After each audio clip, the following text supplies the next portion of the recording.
Thank you. Greetings from Studio 84 once again. I'm back. My name is Solomon Tumwesije, and I am one of your random hosts here at Studio 84. Today, I bring you a man who wears many hats. I know him from a business space. He goes by the name of Salongo Emmanuel Kirwana. He is about to tell us which of those names is true, which one is fake, and why. He's laughing. He knows why we are going down that road. So, Emma, please introduce yourself. Thank you, Solomon. I'm called Salongo Emmanuel. My the true names are Emmanuel Kirwana Edward. Those are my names. The Salongo name, you know why I got the Salongo name is you've gone up to those villages that call themselves chairman. Yes, Salongo, boss. Yes. So I said, manage. I said I need something that's catchy. So Salongo came up. I don't have any twins. Okay. I tried to get them because they're in our lineage at home. Yeah. But I got nothing. So I said, you know what? Maybe if I call myself Salongo, never know. Though the kids are done, but never. You'll attract it along the way. Yeah. So that's where the Salongo came from. Yeah, that's it. You know, there's this is my personal feeling. I feel like there's a thin line between faking it until you make it and speaking life into a thing. I think I'm speaking life into it. Though the kids are done. I hope my wife can allow maybe one more try. We may fake it and make it something. Emma, very good to have you here. Thank you so much, sir. I know you as a man from White Lily Dry Cleaners. Yes, please. I also know that you do many other things. Yes. You have a professional life. Yes. So, first of all, what else do you do apart from White Lily? Okay. And then we take it from there. Okay. For starters, I went to school, of course. Yes. I did economics for undergraduate, so went to the banking sector. Started in credit, young boy, aggressive. Did credit for about 4 years.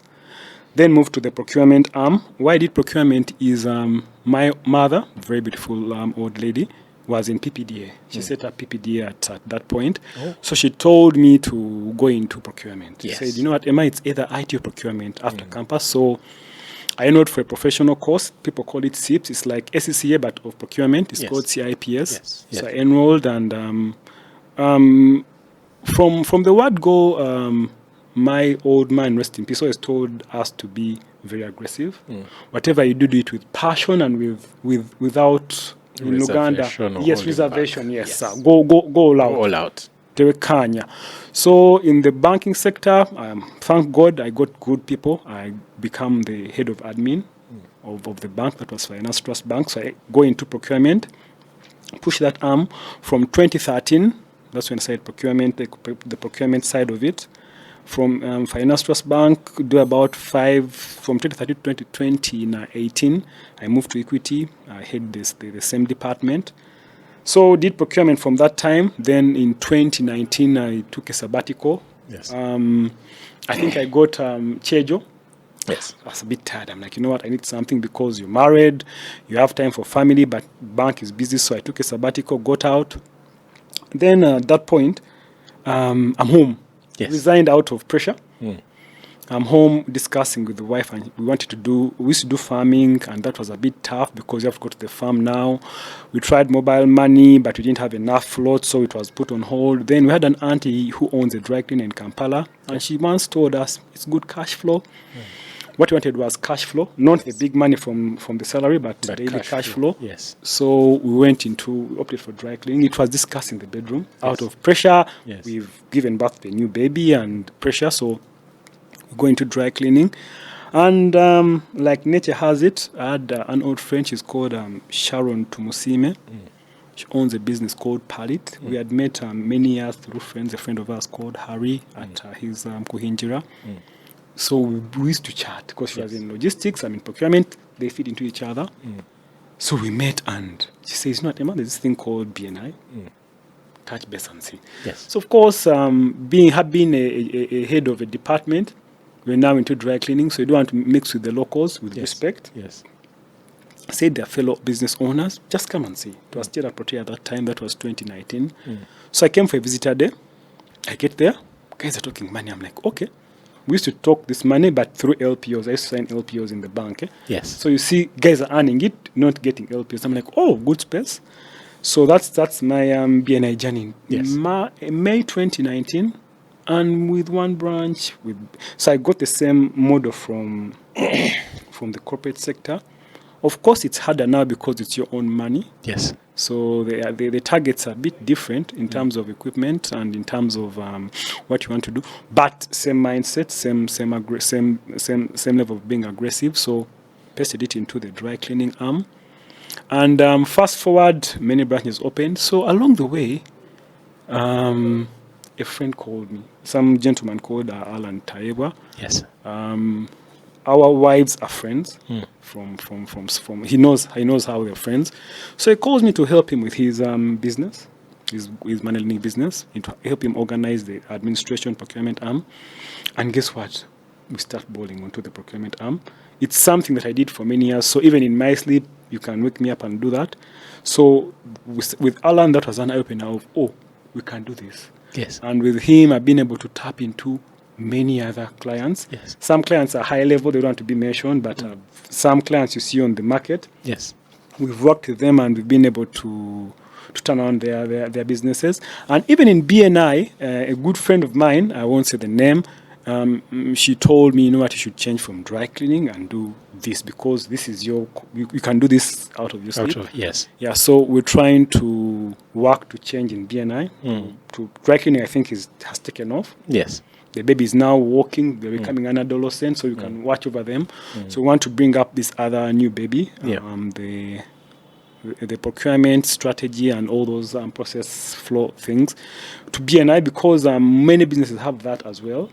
And what's funny is that somehow gives me the gas is my wife is a lawyer, I'm into admin and procurement.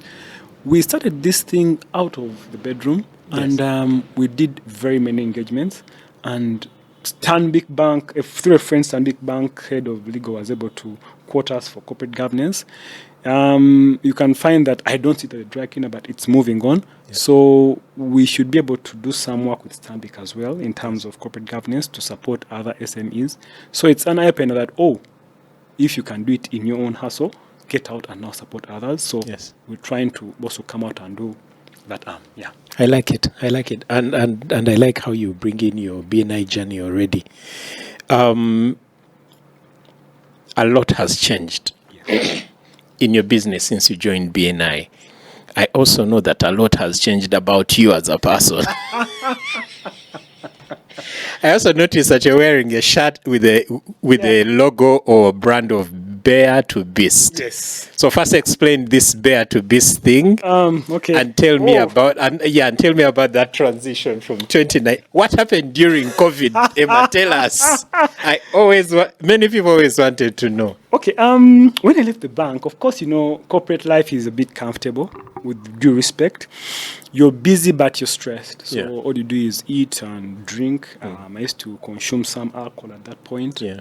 So you no longer do? Once in a while. Okay. If it's for political purposes. Yes. In a meeting, you want to have have something go through. It's something that I drop because it's not healthy. In the banking sector or the corporate sector, I used to take many straps of beer. Yes. Yeah. And eat badly. So in 2019, I joined BNI with the stomach. I was about 137 kilograms. I really hope we can find a photo at this time. No, I'll share. Okay. I'll share something with you. I hope at this point my editor can throw on a photo and we see the before and after. I'll share a photo. So I joined BNI at about 137, 2019. You're comfortable. I used to work out, but comfortable. So you work out to push yourself to a certain limit. Then lockdown happened and we had a lockdown baby. So my wife says she's pregnant. We never check for babies as a family. We just want to be surprised. But this time around, the doctor said it's a girl. And I'm like, okay. So I wanted this girl to have a role model father. The man I would want my daughter to have in terms of physique, in terms of character, in terms of intellect, in terms of aggressiveness. So in lockdown, of course, working out because everyone was idle. So working out, but just for comfort. So I joined different workout groups. Then because there's a baby coming, I attend a workout session and there's a dietitian She's called Regina. We talk. I'm like, okay, let me give it a try. So she says, try. I told her I've done many diets, but it doesn't work. Yeah. So she says, try mine. If in 1 month you haven't lost anything, I'll refund you. I'm like, okay. That sounds like a plan. Yeah, Money back guarantee. So I do it. In 1 week, I lost 2.5. I'm like, this is interesting. I think she also phoned me at the point where I wanted to take off. Yeah. So that is October 2021. I start the journey of weight loss. In October, lost by December, from 137, I was about 110, 109. Wow. I'm like, okay. So now I usually work out from my home. I'm a home person. I have that small discipline. I wake up and work out. So fast forward in January, I'm about 90 something. I'm like, okay, this thing is working. So I stick along. My target was 80. No, it was 90. Push it. She kept saying we need to set the bar higher. So we get to about 85, and she's like, can't we try 80? So the journey starts like that. So the biggest challenge though at that time was the clothes. Remember, I'm a businessman. Yeah. Overhaul the whole wardrobe. The money is not that much because what you get, you put back. So I went to my guy, the tailor, to try and work on them. Of course, he never did it well. So I had that challenge. I used to put on one jean for about 5 days, try to balance. Then some shirts. So it was a bit tight. But in that same period, BNI makes me a vice president. So I used to wake up at 5. There's some exercise called Man Maker. I'll send you a link and maybe you edit, I'll put it in. The Man Maker exercise, I learned it from the gym. So every day at 5, I'd wake up, do my Man Maker. 6, join BNI on Wednesdays. Other days, work out and go for a walk.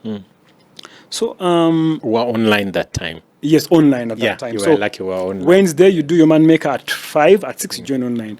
Other days, wake up at 6, do Man Maker because you're idle. Take a walk, whatever you do. So I think God has His ways in a different way. I became prayerful, by the way, when I left Equity Bank in 2019. So if I quote God, don't say, even Christian. No, I am very prayerful. No, I won't. So they make me vice president. I'm like, okay. It was myself, vice president, Dr. Rose, you know her, she was the president, and Engineer Asaf, ST. As ST. And then as VP, I was supposed to turn on the link by 6. So I said, I need to wake up, work out, freshen up, look fresh to attend the online meeting because I have to show a video. So I pushed it to 4 a.m.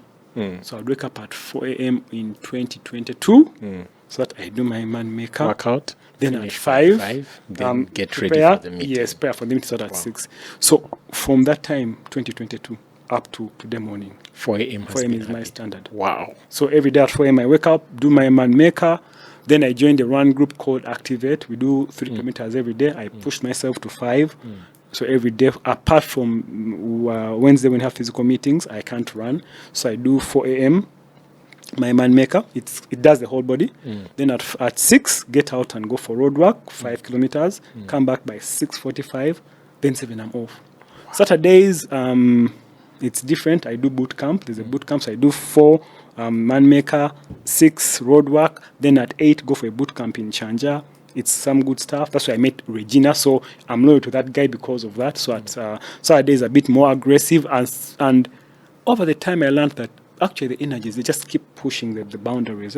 So it's been a journey. Now I do between 80 to 85. What's funny is when I lost the weight, my mom has just panicked because she was used to a chubby guy, jolly. So she saw me and she thought I was sick. Says, yes. She even called my wife, said, Emma, you should go back and eat food. That's not his size, that's wrong. So we always joke with my wife, I'm like, I won't lose weight and tell my mom. So yeah, it's been a good journey.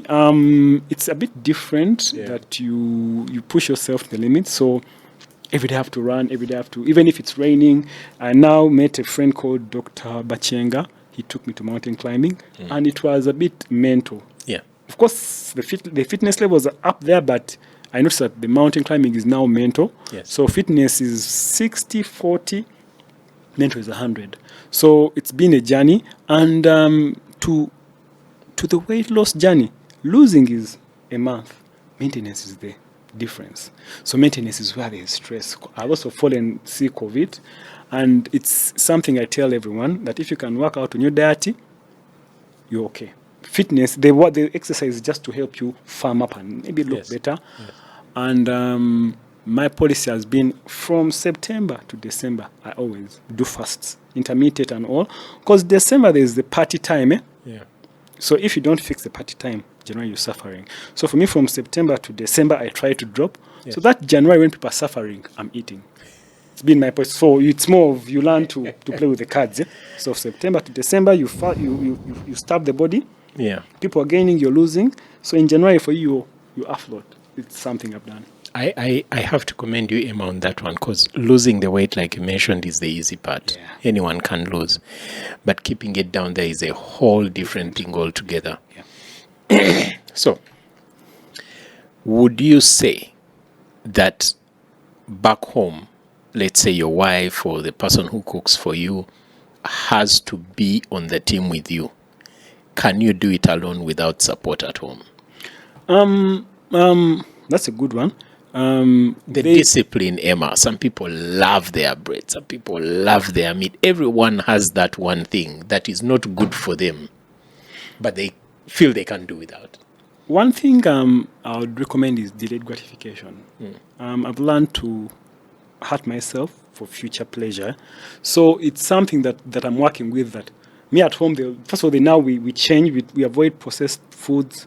The sausages are being dropped. Yes. We are more of organic. So whatever is cooked, I can eat. I now do an 80-20. 80-20 is you'll find that Monday to Friday, I'm very disciplined. Between me and you, I never have breakfast because I have this thing of 1 meal a day. I only eat in the evening from 4 to 7. So in whatever is home, I know first of all it's healthy. Because we don't use cooking oil and all that. So Monday to Friday it's discipline. Saturday like today, I'll go have maybe some chicken, some pork. Give the body that pleasure that it wants. I haven't done wheat in a long while. I haven't done soda in I think like 2-3 years. In that's how much you want to have it, but after 21 days the body has tuned to move. Yes. I can do without it. So. Yes. The home guys, yes, support, but me, it's in my mind. And on Fridays, I usually go for evening dates with my wife to catch up about the week in terms of business, marriage, family. So we usually have a healthy salad to just go down with that. So home support, but also find something out there that can work for you. Now with business, you get some small money and you invest it yourself. Okay. Yeah. So is that where bear to beast comes from? The bear was the fat Emma, 137. The beast is the new Emma. Yeah, and I hope when I make 40, 40, we will start writing books. And maybe I'll write a book. Emma, some people argue that 40 you're late for books, but go. Yeah, so the bear was the old Emma. The beast is... I've worked out with a friend called Stella. She's the current president now in BNI. Yeah. And she knows me when it comes to workout, I go all out. So the beast is in that, as in I'm aggressive at any point.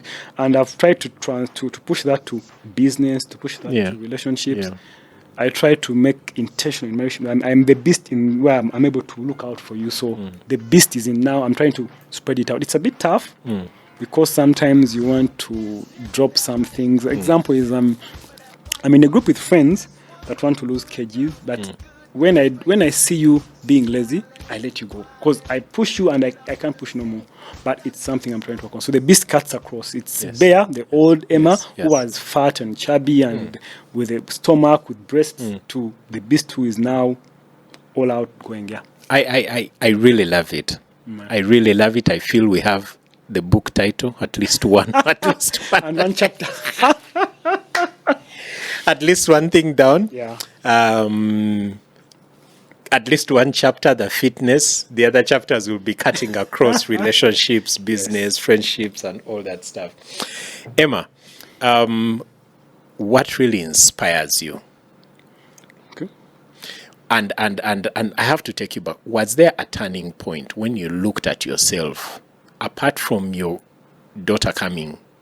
Was there a turning point? Because many people say, I looked at myself in the mirror and I said, no.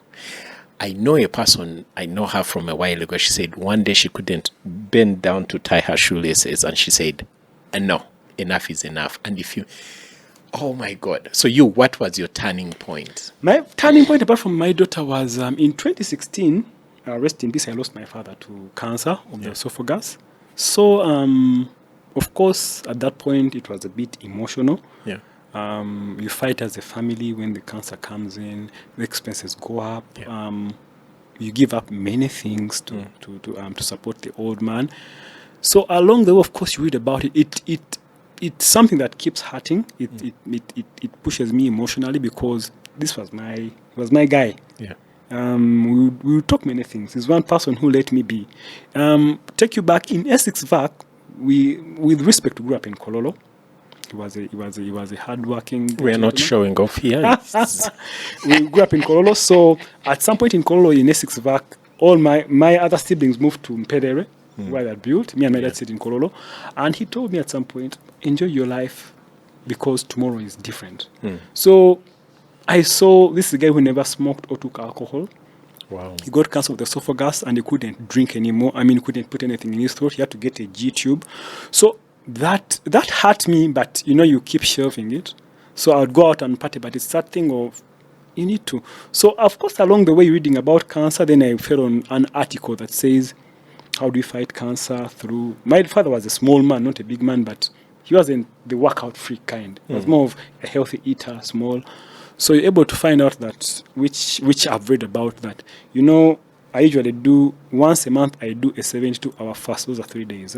So in 3 days, you're able to tickle the body to fight. They say it fights the cancer cells. It's called an Easter fast. People call it an Easter fast, but I do it for once a month. I do it for 3 days. This week I did it from Wednesday to Friday. Oh, wow. You push the body. So that turning point also comes in where you're worried that if I'm a bit oversized, things happen. Yeah. And also that hit me in terms of humility and empathy. When I was in the corporate world, I was a bit proud. I became a boss at a young age, at about maybe 26, 27. You're earning good money that you called in corporate. But when he passed away, he was a man with empathy. He didn't like ebitiwa, titles.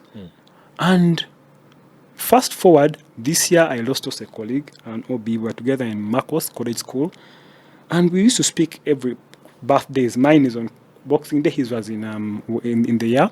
So we'd chat, and he was in the US. So everyone parted ways over 10 years, but we'd chat. And this year I told him I'd visit him. I'm like, he's called Sad. I'm like, Sad, this year I'll be in the US to see you. So with my dad, and he also died of cancer this year, something hit me called empathy and humility. My dad was a very humble man, and he was empathetic. He always put himself in your shoes. Even when we were in school, he used to tell you, would you like it that way? One thing that I remember about him is I used to play rugby in school, and I had the rugby shoes.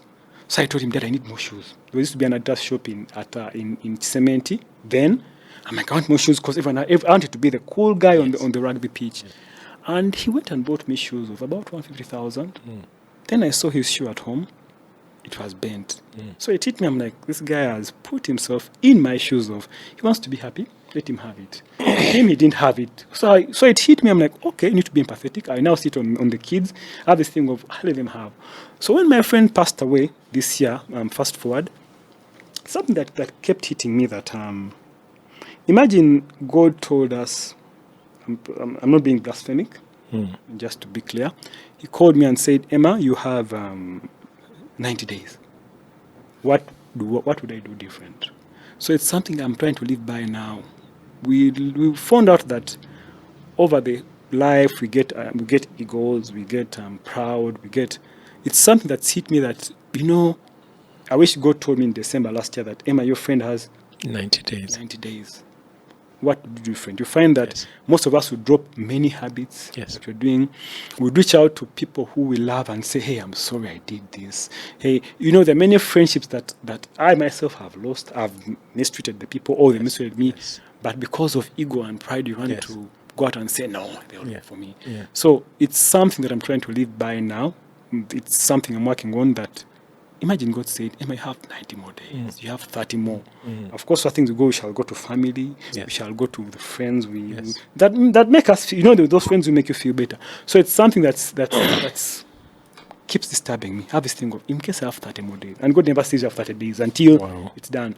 So it's something that's keeping me moving now. It's a reality check that you try to live with to try and keep you in check. Be humble. Yeah. Wow. So I know a thing or two about losing a father, and also I never had the opportunity to nurse him through his until his death.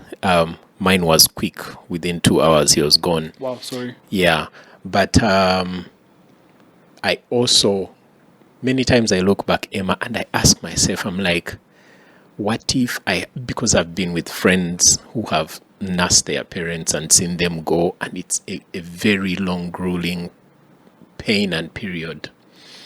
And I ask myself whether I would want to see my father at his weakest. I know a thing or two about seeing this person who has always been in charge, and then they are at their weakest. First of all, it's painful for you. Second of all, it's more painful for them because they don't want you to see them at their weakest. It's like I say, sometimes the part of life that they never warned us about. Yep. So do you also said something about watching him try to get you the things you wanted in life, and yet he's not even getting them for himself. Yeah. As a parent, do you struggle to shop for yourself? I know I struggle. And I tell my wife that when I travel, for example, shopping is the worst part of my travel. Yeah. And then I joke, and I'm like, I've asked myself why. I think it's because it takes money out of the pocket as a businessman. But I also know that as a father, we all have this instinct. Okay, at least me, have this instinct of get stuff for people. Then you get back and you're like, oh, I what? Nothing for me. Exactly. Yeah. You mentioned that about your father, and it kind of hit me. I'm like, is it like a fatherly instinct? What? How I like what you brought up. First of all, to take you back is it was so heartbreaking. My dad's last days, me as daddy's boy. Mommy's boy, no. More of daddy's boy, because my mom is an accountant, so it was a bit strict as a party guy. Yeah. Part of life of the party, yes. So my dad let me be. So in his last days, he was at Kampala Hospital. Is it called Nakasero Hospital? Yes. So we had to do an is it called a scan? My dad was he wasn't a big guy, but he celebrated every success. Yes. When you would finish campus, he would carry you. Imagine a big boy, he would carry and say, Kongs, I'm proud of you, as in he kept pushing. When you are the third last, among the third last, but to say, well done, but you can do better. So in his last week, we went, I think like last 3 days, we were at Nakasero, admitted for about 2 months. We walked down to go do a scan, and this was my hero. This is the guy who would, when we were young, when they would knock him, would slap the guy. You're like, this guy is now even strong. So we go for a scan, and he has to take off his shirt, and I saw bones. Wow. Every day I remember that. My heart breaks. That was my guy. That was my guy. So it's a bit emotional because I saw a guy who was so strong. Yes. And he kept saying, Emma, shall be fine. So it hits you, and you break down, but he let me see it. And when he rested, of course, I was happy because I'm like, no more small daddy. Yes. Back to the issue of shopping. As a dad, I think we starve ourselves. I've also seen it with the mothers. Mothers go out for the kids. Us, we go out for the money to make sure we provide. And me, I'll tell you, in the corporate life, money was coming, but I only had 2 pairs of shoes for over 10 years and 4 trousers. I had 2 black trousers, 1 blue and 1 blue. Why black? Because you can play with black and people won't notice. I know. Then I never went to the big malls to buy myself good clothes. I used to go and buy the second-hand ones because I thought they were cheaper. So I think it's something we learn to sacrifice. Yeah. The real fathers and the real men. Some men are a bit selfish. Yeah. But I think the real fathers, we go out to sacrifice. You want to see your kids better. It's over the years. It's something I'm learning that now. And my wife keeps complaining. So when she's shopping, she puts for me items. And I always tell her, how much was that shoe? 250. I'm like, how? My guy, I do a lot of running. I do run every morning. So she put for me running shoes. Yes. I'm like, 350,000. I told her, my guy in Naka was it at 60K. I feel you. Yeah, and I'm like, Ahmed downtown has it. you at 60K. I'm like, man, look at. But she told me. Salongo for Ahmed. If you want Ahmed's number, drop a comment. So, you go to, you're like, Ahmed is at 60K. But I think it's about, we tend to think of them because you want the best for them. Though sometimes I think we're doing them with due respect. Yeah. So me, I'll say it on live here that me, I spank my kids. Because I have this thing of, first our dad beat us up to S6. Wow. Yes. It's something I didn't tell you about my dad, and it's something I'm teaching my kids. We used to kneel down from when I said understanding, even men, up to P7. When he comes back, either daddy or mommy, you have to kneel down and say welcome back in Luganda. So you find that all my jokes come from Luganda to English. So we used to kneel down and talk in Luganda. You go to school as in Lohana, he used to tell us, when you enter my house, English stays out. So you kneel down. In P7, when your results come out, then he says, now you can sit in the chair. And then he would... Graduated. Yeah, you've got exactly. So he would beat us up to S6 VAC. It was more. And it was hurting then, but I've done some jobs in the bank. I didn't have the best grades, but he taught us one thing called respect. For us, every male is nyabo. I mean, every male is sebo. Every female is nyabo. Yeah. No matter the age. He said, Budi osango muntu. So to Uganda, respect and say wanji sebo wanji nyabo. That alone elevates you, and it's not because it was so forced on us. It's not part of me. Once I go to Uganda, wanji nyabo. Someone even said, man, I'm not that old. I'm like, no, I'm sorry, but it's what you grew up. It was, there's a joke I always share with my friends. Our village is in Chengera, Mugongo. That's where my dad grew up from. That's where I buried him.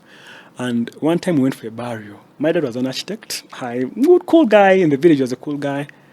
But he trained us that when you go for a burial, Solomon would greet every person individually. Wow. And imagine you're in P3, P5, you feel cool, but you have to kneel down. So we go for a burial and you have to kneel down and greet Uncle Solomon. Wow. Swetano Sebo, what. Stand up. Kneel down, greet. The next one, next. Thank you. Don't greet in general hap. No. So people had, so we grew up with this thing of, yes, we are okay, but you have to be humble.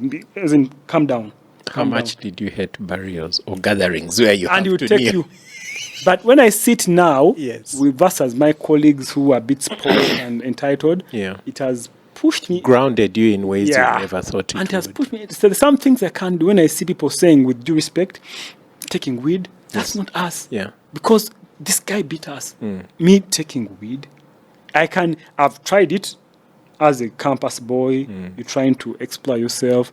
But I have this thing of, daddy, if daddy found out. Where we come from, we don't do those things. Yes. That kind of thing. What? Yeah. How well are you passing those things on to your children? Or are you guilty of failing like many people? No, I beat them. That is a fact. Where I'm failing is the local language, the Luganda. Yeah. But we first got nannies that went from the region. We got now some. We're trying to train them. The girl is young. She's picking up because the nanny is from within the region. How old are the kids? The kids are 9, 5, making 6 on Monday, and the girl is 3. Okay. 2 boys and a girl. We're trying to make them better because, of course, as a parent, you're strict but with love. Yes. Our dad was strict with love, but the love was hidden. Yes. He would recommend when it was needed. And there's something I don't know, I hope I'm not a daddy's boy so much. My dad was the kind on school trips. He would, if the meeting is at 10, my dad would be there by 9. You're like, man, you're idle, you have nothing to do. On a wedding, he would be late. So my mom would be pissed on wedding. If the wedding is at 2, my dad at 2 is shaving his beard. Like, hey, you're like, nigga, the thing is at 2. It's now 2:30. But on a school thing, by 9, he's in the parking. 9:30 is in the hall seated. So it's something like that. We need to prioritize the right things. Priorities. Yeah, priorities. Yeah. So even with the kids, when it comes to school, yes. If it comes to other activities, but I try to make sure that discipline is given, because I have this thing of if my 90 days are done, what am I living for the world? a problem or a humble, respectable person. Recently, someone mentioned that for every someone out of line that you see out there, a corrupt government official, a thief, a thug, a bad-mannered human being, a random annoying cop, it is a youth or a child yesterday who was not raised well, who was not mentored well, who was not discipled well. So the point that we're trying to make is try and disciple or mentor and groom as many young people as possible, because you don't know what you're saving the world from.